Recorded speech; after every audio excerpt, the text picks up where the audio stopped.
त्रिकोणमिति जो class 10th के लिए इम्पोर्टेंट है और यहाँ की यह क्लास 11th के लिए भी बहुत इम्पोर्टेंट है।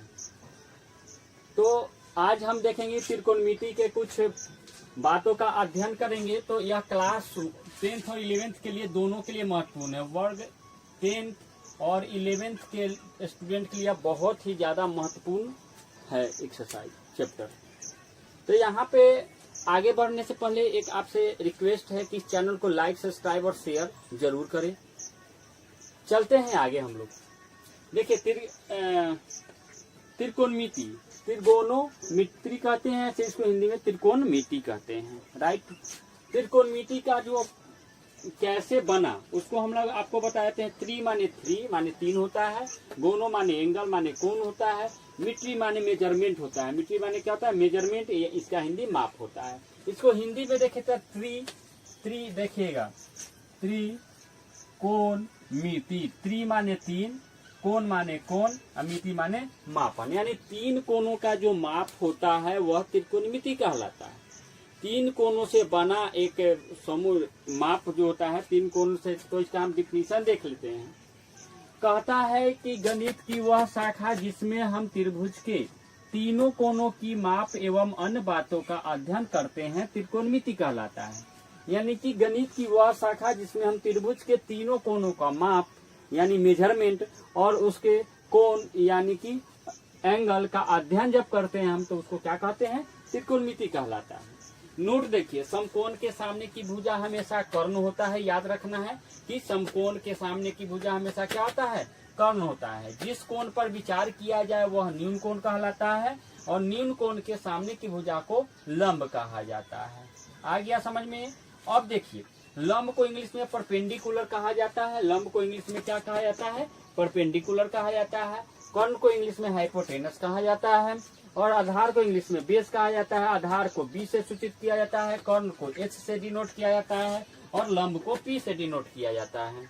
यहाँ पे देखिए, यदि कोण ए न्यून कोण हो तो बी सी परपेंडिकुलर हो जाएगा तथा ए बी बेस हो जाएगा। जैसे यहाँ देखिए, यहाँ पे सी क्या है? न्यून कोण है, तो मेरा इसके सामने का लंब हो गया और लंब के सामने का कर्ण हो गया। तो यह चीज आपको समझ में आ गया होगा। अब आगे देखते हैं। कोण, हम लोग कोण की बात कर रहे हैं। क्या चीज की बात कर रहे हैं? कोण। इस कोण की बात कर रहे हैं तो सबसे पहले यह जानना जरूरी है कि कोण किसको कहा जाता है, कोण क्या होता है, कोण कितने प्रकार के होते हैं। तो देखते हैं हम लोग। कोण एंगल, एक ही समतल में किसी परिक्रमी रेखा को इंग्लिश में रिवोल्यूशनल लाइन के कहते हैं कि परिक्रमी रेखा यानी कि जो घूमता है, जो क्या करता है, जो रेखा चक्कर लगाता है, कोण बनाता है। कौन क्या बनाता है? कोण बनाता है। तो आरंभिक स्थिति से अंतिम स्थिति तक के घूर्णन किसको कहते हैं? तो रोटेशन को कोण कहते हैं।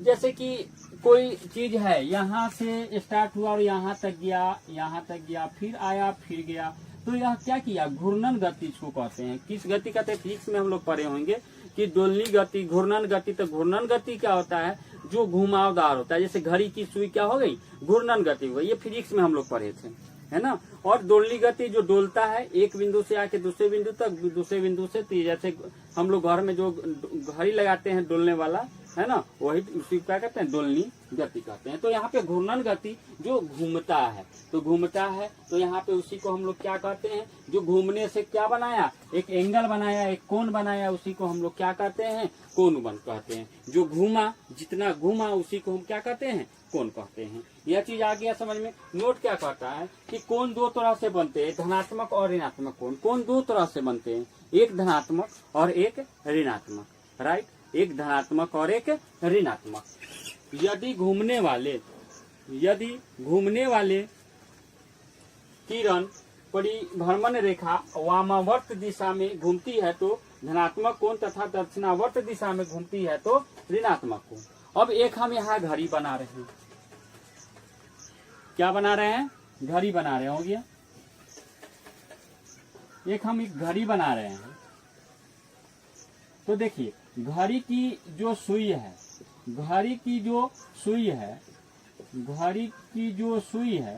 वह एक तो यह आवर वाला हो गया और यह सेकेंड वाला हो गया और यह 1 मिनट वाला और 1 सेकेंड वाला। तो हम 2 ही लेते हैं, ठीक है। मिनट और घंटा वाला लेते हैं। तो देखिए, एक तो हमको सिखाना आपको क्या है कि घड़ी 2 दिशा में घूर्णन कर सकती है। एक तो वह सीधे जो चलती है और एक उल्टा, है ना। तो जो चलती है उसको हम लोग दक्षिणावर्त, जो उल्टा घूमेगी उसको हम वामावर्त कहेंगे। तो देखिए, जब घड़ी की दिशा के विपरीत में, यानी कि घड़ी की दिशा तो चलती है, ऐसे है, कैसे चल रही है, ऐसे चल रही है, ऐसे चल रही है, चल रही है कि नहीं, ऐसे चल रही है। तो इसको हम लोग ऋणात्मक कोण कहेंगे। कौन सा कोण कहेंगे? ऋणात्मक कोण कहेंगे। तो पुनः देखिए, यहाँ जो यह घड़ी की सुई है, यह कैसे चल रही है, यह पहले यहाँ आ गई, फिर यहाँ आ गई, फिर यहाँ आ गई ना। तो यह इधर की ओर आ रहा है, यानी कि घड़ी की दिशा में। इसको क्या कहते हैं? घड़ी की दिशा में, घड़ी की दिशा में। तो इसको हम लोग क्या कहेंगे? वामावर्त दिशा। और इसमें क्या बनाता है? इसमें इसको दक्षिणावर्त दिशा कहेंगे और इसमें ऋणात्मक कोण बनाएगा। क्या बनाएगा? ऋणात्मक कोण बनाएगा। और पुनः देखिए, एक घड़ी को अगर हम ऐसे घुमाएं, देखिएगा ऐसे, जब जब घड़ी खराब हो जाती है तो उसको हम लोग खोल के घुमाते, ऐसे ऐसे ऐसे। तो ये घड़ी के विपरीत दिशा में घूम गया। किस दिशा में घुमा? विपरीत दिशा में। तो जब घड़ी के विपरीत दिशा में घूमेगा तो वह धनात्मक कोण कहलाएगा। सपोज दैट, देखिए यहाँ पे देखिएगा, यह जो है यह घड़ी के विपरीत दिशा में, ऊपर की ओर है, विपरीत दिशा में। अगर ऐसे नचता, यहाँ देखिए घड़ी है, अगर ऐसे आता तो यह क्या हो जाता? यह ऋणात्मक कोण कहलाता। लेकिन यह यहाँ घड़ी है तो घड़ी के विपरीत दिशा में घूम रहा है। किस दिशा में? घड़ी के विपरीत दिशा में। देखिए, घड़ी है, घड़ी का सुई है, तो घड़ी के सुई की अगर इस दिशा में जाएगा तो घड़ी का टाइम बढ़ेगा। तो इसको हम लोग क्या कहेंगे? दक्षिणावर्त दिशा कहेंगे। और इसको हम लोग ऋणात्मक कोण कहेंगे। क्या कहेंगे? ऋणात्मक। लेकिन जब घड़ी के विपरीत दिशा, देखिए ये घड़ी है, सुई है, तो सुई के विपरीत दिशा में जाएगा, ऐसे घूमेगा, तो उसको हम लोग क्या कहेंगे? उसको हम लोग वामावर्त कहेंगे। और उसको वह क्या कोण बनाएगी? तो धनात्मक कोण बनाएगी। एक चीज और, जो यह जो आप देख रहे हैं, इसको हम लोग आरंभिक बिंदु कहते हैं। जो कोण बनता है वो अंतिम भुजा कहलाता है। जो कोण बनता है, जिस लाइन से कोण बनाया जाता है, उसको हम लोग क्या कहते हैं? अंतिम भुजा कहते हैं। तो एक और देखिए यहाँ पे, इसको आप नोट कीजिए। इसको हम मिटाएंगे और थोड़ा सा और बेहतरीन तरीका से आपको समझाने की कोशिश करेंगे। देखिएगा, यहाँ अगर मान लिया जाए कि यह है और यह घूम रही है, तो इसी को हम लोग कहेंगे धनात्मक कोण। क्या कहेंगे? धनात्मक कोण कहेंगे। क्यों? क्योंकि यह घड़ी के विपरीत दिशा में घूमी, घड़ी के विपरीत दिशा में घूमी। और यहाँ देखिएगा, और यहाँ देखिएगा, अगर यह है तो यह क्या होगा? घड़ी की दिशा में घूम रहा है। किस दिशा में घूम रहा है? घड़ी की दिशा में घूम रहा है। तो इसको हम लोग कहते हैं ऋणात्मक कोण। क्या कहते हैं? ऋणात्मक कोण कहते हैं। यह चीज आपको समझ में आ गया समझ में। और इसको हम लोग दक्षिणावर्त दिशा कहते हैं। क्या कहते हैं? दक्षिणावर्त। इसको हम ऐसे भी कह सकते हैं, घड़ी की दिशा में, घड़ी की दिशा में, ऐसे भी हम लोग इसको कह सकते हैं। इसको कहते हैं वामावर्त।